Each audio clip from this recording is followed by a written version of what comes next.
Assalamualaikum warahmatullahi wabarakatuh. Yang terhormat Bapak IGD selaku dosen pengampu mata kuliah Praktikum Governance Digital. Di sini kami dari kelompok 8 akan mempresentasikan hasil diskusi kelompok kami sebagai bentuk pemenuhan tugas ujian akhir semester yang berjudul Perundungan di Lingkungan Akademik. Di sini ada anggota kelompok kami yaitu yang pertama ada saya sendiri Safira Sonia. Saya Dia Yudwiyanti. Saya Amanda Alia. Saya Siti Zubaidah. Dan saya Puput Sevia. Baik, yang pertama di sini kita akan membahas apa itu perundungan. Di bawah ini ada beberapa pengertian dari baik ahli dan juga kementerian di Indonesia. Salah satunya ada Kemen P3A yang mengartikan bullying atau penindasan adalah segala bentuk penindasan atau kekerasan yang dilakukan dengan sengaja oleh satu orang atau sekelompok orang yang lebih kuat atau berkuasa terhadap orang lain dengan tujuan untuk menyakiti dan dilakukan secara terus-menerus. Sedangkan menurut salah satu ahli, Koloroso 2007, perundungan merupakan tindakan intimidasi yang dilakukan secara berulang-ulang oleh pihak yang lebih kuat terhadap pihak yang lebih lemah. Dilakukan dengan sengaja dan bertujuan untuk melukai korbannya secara fisik maupun emosional. Sedangkan menurut UNICEF, perundungan atau bullying adalah pola perilaku individu, bukan insiden yang terjadi sekali-sekali. Jadi dapat ditarik perundungan atau yang dalam bahasa Inggris dikenal sebagai bullying adalah perilaku agresif yang dilakukan secara sengaja, berulang-ulang, dan melibatkan ketidakseimbangan kekuatan antara pelaku dan korban. Next. Selanjutnya adalah jenis-jenis perundungan. Yang pertama adalah perundungan fisik. Jadi perundungan fisik ini melibatkan tindakan agresif yang langsung menyerang tubuh seperti memukul, mendorong, ataupun merusak barang-barang milik korban. Tindakan ini dapat menyebabkan cedera fisik dan juga trauma emosional yang berkepanjangan. Yang kedua adalah perundungan verbal, yaitu yang terjadi ketika pelaku menggunakan kata-kata untuk menyakiti atau merendahkan korban. Hal ini termasuk mengejek, menghina, mengancam, atau menyebarkan rumor negatif tentang korban.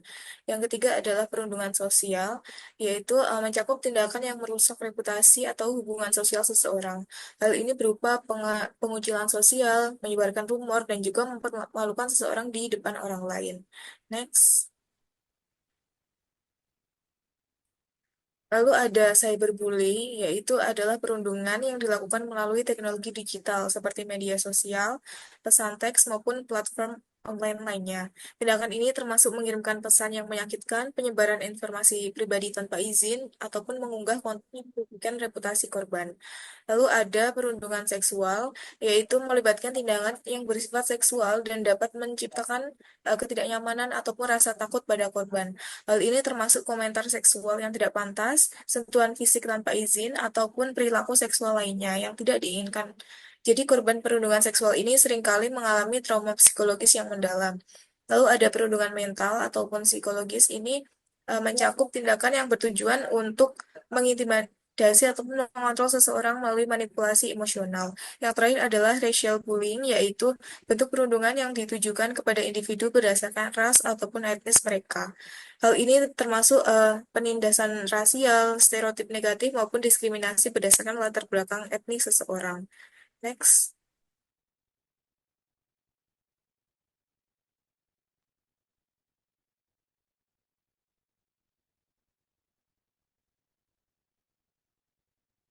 Selanjutnya di sini ada dampak perundungan yaitu yang pertama ada gangguan psikologis. Itu gangguan psikologis ini berkaitan dengan korban perundungan dapat mengalami gangguan mental seperti kecemasan, depresi, rasa rendah diri atau bahkan keinginan untuk mengakhiri hidup. Dampak psikologis ini seringkali berlanjut dalam jangka waktu yang panjang. Yang kedua ada penurunan kinerja akademik, yaitu mahasiswa yang menjadi korban perundungan ini seringkali merasa terganggu secara emosional, yang dapat berdampak negatif pada prestasi akademik mereka. Rasa malu, cemas, dan takut dapat mengganggu konsentrasi dalam belajar dan mengikuti perkuliahan. Yang terakhir, isolasi sosial yaitu terkait dengan korban perundungan sering merasa terisolasi dari teman-teman atau kelompok sosial mereka yang bisa memperburuk kondisi emosional dan mental mereka.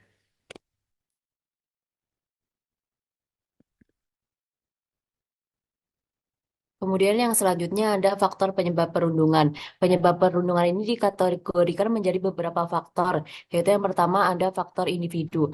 Biasanya secara fisik pelaku memiliki fisik yang kuat, sementara itu korban secara fisik lebih lemah.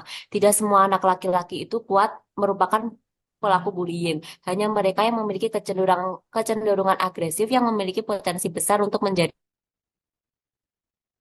faktor keluarga. Faktor keluarga yang relevan penyebab perundungan yaitu antara lain ada faktor gaya pengasuhan yang primitif, yang kedua kurangnya keterlibatan dan kehangatan orang tua, yang ketiga ada disiplin keras dan pengalaman kekerasan. Dalam hal ini orang tua memiliki peran yang besar dalam perkembangan emosi anak yang dapat membentuk pola perilaku dalam kehidupan sehari-hari. Yang ketiga ada faktor sosial budaya. Pengaruh media massa sangat halus dan mendarah daging dari waktu ke waktu termasuk secara tidak sadar memodelkan perilaku yang tidak diinginkan. Penyebab meningkatnya perundungan pemuda terletak pada kekerasan yang ditayangkan di media sosial. Next slide.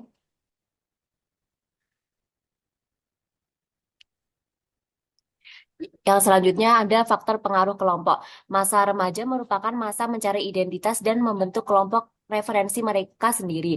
Orang yang paling sering memilih untuk bergabung dengan kelompok yang sesuai dengan sikap yang sama, tekanan kelompok, norma kelompok, dan identitas kelompok merupakan faktor kunci yang berpengaruh terhadap perilaku teman sebaya. Yang terakhir ada faktor lingkungan akademis. Faktor lingkungan akademik mampu memediasi kontrak psikologi seseorang dalam melakukan aktivitasnya. Masih banyak lingkungan akademik yang ketika ditemukan adanya pelaku perundungan di sekolah, sekolah cenderung mengabaikan si pelaku. Tidak adanya aturan yang jelas bagi pelaku perundungan akan memperkuat anggapan jika perundungan adalah pribadi yang kurang atau secara akademis dinilai tidak mampu, akan beranggapan bahwa dengan menjadi pelaku perundungan, pelaku akan mendapatkan perhatian orang lain dan menjadi bahan pembicaraan, seolah-olah pelaku perundungan terlibat sebagai seorang pahlawan. Selanjutnya akan ditunjukkan oleh rekan. Baik, yang selanjutnya adalah cara mengatasi perundungan. Yang pertama adalah memberikan perlindungan dan ruang aman kepada korban bully. Kita dapat memvalidasi dan memberikan dukungan serta berempati terhadap kronologi yang disampaikan oleh korban. Selain itu, korban juga berhak mendapatkan ruang aman dan nyaman tanpa adanya intimidasi atau ancaman dari orang lain. Yang kedua adalah memberikan aturan dan sanksi yang tegas terhadap pelaku bully. Korban memiliki hak untuk melaporkan pelaku bully terhadap lembaga yang terkait dengan membawa bukti-bukti yang valid. Jika tindakan bully dilakukan di lingkungan akademis, maka dapat melapor ke unit layanan terpadu. Contohnya, di Fakultas Ilmu Administrasi Universitas Brawijaya terdapat unit layanan terpadu kekerasan seksual dan perundungan. Yang ketiga adalah menyediakan layanan pendampingan psikolog kepada korban bully. Korban bully pasti memiliki trauma atau masalah fisik dan mental setelah mengalami pembulian, maka perlu adanya pendampingan layanan medis dan psikologis serta konseling untuk membantu memulihkan kembali kesehatan fisik dan mental korban bully agar bisa ke kembali beraktivitas seperti semula. Yang terakhir adalah menjauhkan korban dari pelaku bully agar tidak mendapatkan intimidasi. Menjauhkan korban bully dari pelaku agar korban tidak mendapatkan tekanan atau ancaman sehingga dapat mengganggu keselamatan korban. Selain itu, korban bully juga harus dirahasiakan identitasnya agar terjamin keamanannya. Selanjutnya akan dijelaskan oleh rekan saya. Selanjutnya adalah kasus kekerasan di Indonesia. Di Indonesia sendiri terdapat 3 provinsi yang memiliki tingkat kekerasan paling tinggi, yaitu Jawa Tengah, Jawa Barat, dan juga Jawa Timur. Dengan provinsi paling rendah dalam kasus perundungan adalah Papua Pegunungan. Next. Dikutip dari Kementerian Pemberdayaan Perempuan dan Perlindungan Anak Republik Indonesia, data terkini menunjukkan terdapat 26.152 kasus kekerasan dengan sebanyak 22.662 korban perempuan dan sebanyak 5.706 korban merupakan laki-laki. Dalam berbagai kasus yang terjadi, korban tidaklah terbatas range umur tertentu, mulai dari umur 0 hingga sampai 5 hingga 60 tahun ke atas. Dengan range umur korban terbanyak adalah pada umur 13 hingga 17 tahun dengan sebanyak 35,7%. Next. Selanjutnya ada kasus kekerasan di lingkungan akademik. Salah satu contohnya adalah kasus terbaru bullying mahasiswa calon dokter spesialis di FK 4. Dr. Aulia mengalami perundungan selama menjalani pendidikan spesialis. Berdasarkan pengakuannya, ia menjadi korban intimidasi dari beberapa senior dan dosen yang memperlakukan secara tidak adil. Bentuk perundungan yang dialaminya mencakup penghinaan verbal, pengucilan dari kegiatan akademik, dan tekanan mental secara sistematis. Ketidakmampuannya untuk melawan atau melaporkan kejadian ini menambah berat penderitaannya, hingga berujung pada gangguan kesehatan mental dan penurunan kinerja akademik. Kasus perundungan yang menimpa dokter muda Dr. Aulia Kesuma Putri menjadi perhatian publik setelah ia dilaporkan meninggal dunia pada tahun 2023 akibat dugaan depresi yang dipicu oleh perundungan selama menjalani program pendidikan. Untuk tindakan yang dilakukan pihak kampus terhadap kasus ini, antara lain seperti investigasi internal. Pihak kampus biasanya membentuk tim investigasi independen untuk menyelidiki dugaan perundungan, termasuk memeriksa pihak-pihak yang terlibat dan menggali fakta yang ada. Lalu ada pendampingan psikologis yang dalam kasus ini sudah dianggap sedikit telat, namun kampus harusnya menyediakan layanan konseling atau pendampingan psikologis bagi mahasiswa maupun tenaga pengajar yang terlibat. Selanjutnya adalah sanksi terhadap pelaku.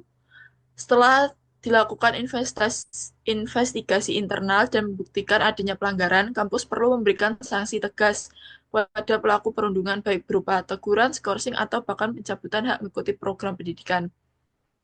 Selanjutnya, untuk mencegah terjadinya kasus kekerasan seperti ini, diperlukan peningkatan sistem pengawasan. Kampus harus mengevaluasi sistem pendidikan dan pengawasan terhadap peserta PPDS, terutama dalam menindaklanjuti laporan perilaku tidak etis atau perundungan. Pencegahan dan edukasi juga bisa dilakukan. Institusi pendidikan perlu mengadakan edukasi terhadap semua pihak, termasuk pihak dosen, mahasiswa, dan juga tenaga medis senior, mengenai bahaya perundungan serta pentingnya menciptakan lingkungan pendidikan yang sehat. Kesimpulan yang dapat kita tarik dari presentasi hari ini bahwa pelecehan di Indonesia merupakan masalah serius yang tidak mengenal batas usia, tempat, maupun jenis kelamin. Korban pelecehan bisa berasal dari berbagai kelompok, mulai dari anak-anak, remaja, hingga orang dewasa tanpa memandang apakah mereka laki-laki atau perempuan. Fenomena ini menunjukkan bahwa pelecehan bukan hanya persoalan individu, tetapi juga mencerminkan lemahnya kesadaran sosial dan budaya yang masih sering menyalahkan korban daripada perilaku pelaku. Selain itu, ketimpangan hukum dan minimnya edukasi tentang pentingnya penghormatan terhadap integritas tubuh seorang turut memperparah situasi ini. Oleh karena itu, diperlukan upaya kolektif dari masyarakat, pemerintah, dan lembaga terkait untuk menciptakan lingkungan yang lebih aman dan bebas dari segala bentuk pelecehan maupun perundungan. Baik, sekian presentasi dari kelompok kami. Mohon maaf apabila terdapat kekurangan. Terima kasih. Wassalamualaikum warahmatullahi wabarakatuh.